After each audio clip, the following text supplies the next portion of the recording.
Welcome to the second Greek alphabet lesson for Biblingo. In this lesson, we will start out by taking a look at the oldest biblical fragment ever found. This is a fragment of what many scholars believe to be the oldest text of the New Testament we have discovered to date.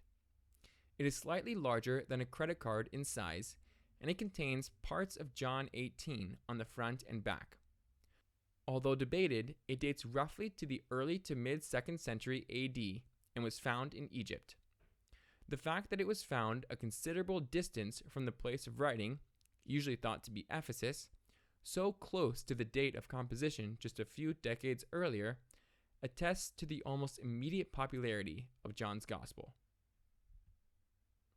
Let's take a look at the consonants you will learn in this lesson. First, we have sigma. Sigma is pronounced the same in all the pronunciation systems, like the letter S in English, S.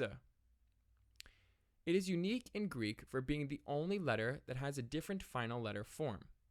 In other words, when sigma appears at the end of a word, it is written like a C with a hook on the bottom, as you can see on the right side.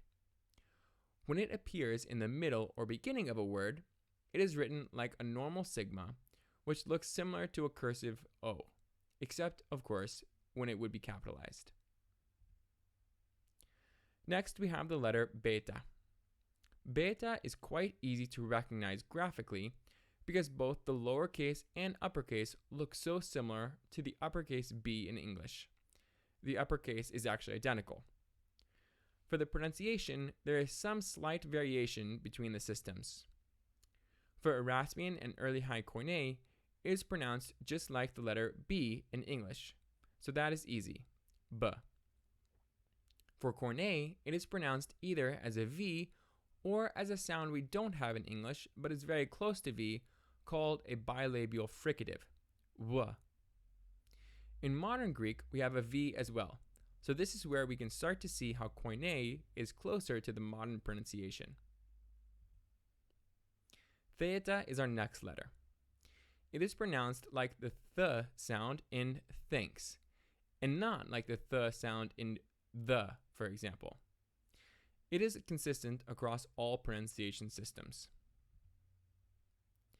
Finally, we have zdeta. Again, the letter looks very similar to the English Z, so it shouldn't be too hard to remember. The original historical pronunciation of this letter is actually debated, and its original pronunciation is only reflected in either the early High Koine system, which is a Z and a D together, like zdeta, or in Erasmian, which is D and Z in reverse, zeta. In the other systems, it is pronounced like a simple Z.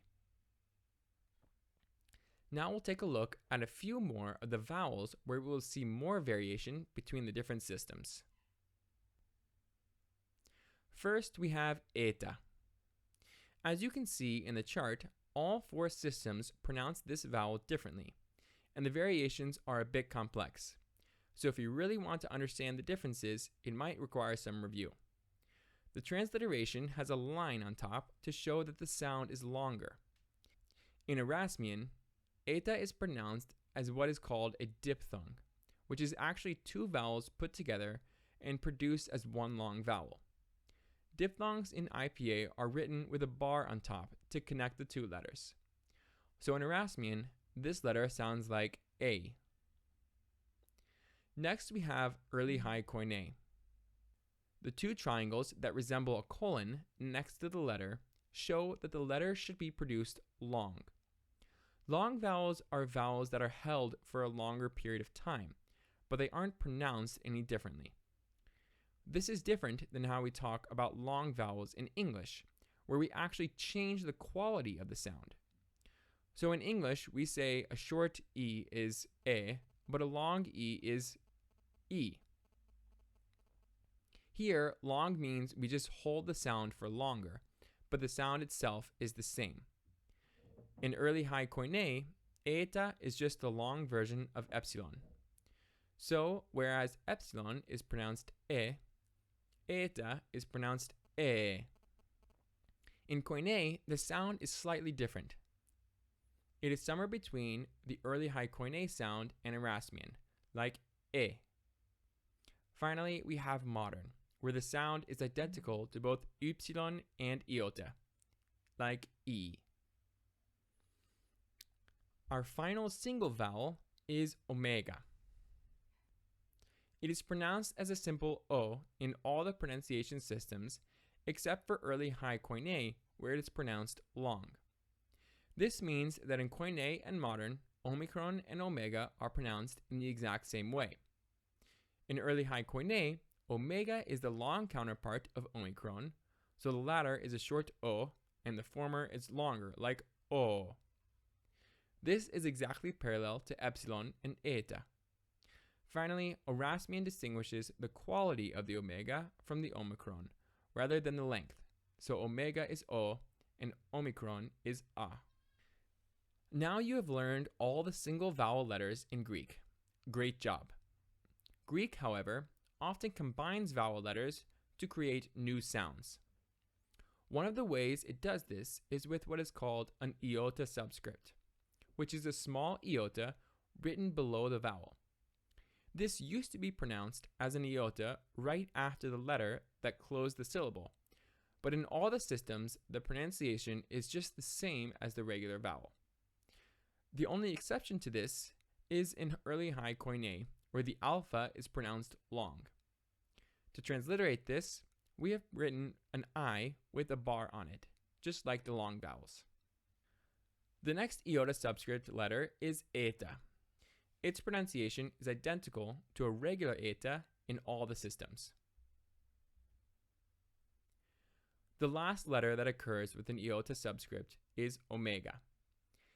And just like eta, it is pronounced identically to its regular omega counterpart. Finally, you will learn two more accent marks in this lesson. The first is the circumflex, which is the long accent in Greek, since it only occurs with long vowels. This doesn't mean that long vowels will always have this accent, but the circumflex will only be found on long vowels. Originally, it marked a high and falling pitch, but now it just marks stress. So the syllable will just be produced with a higher pitch and a little louder, as is normal in stressed syllables.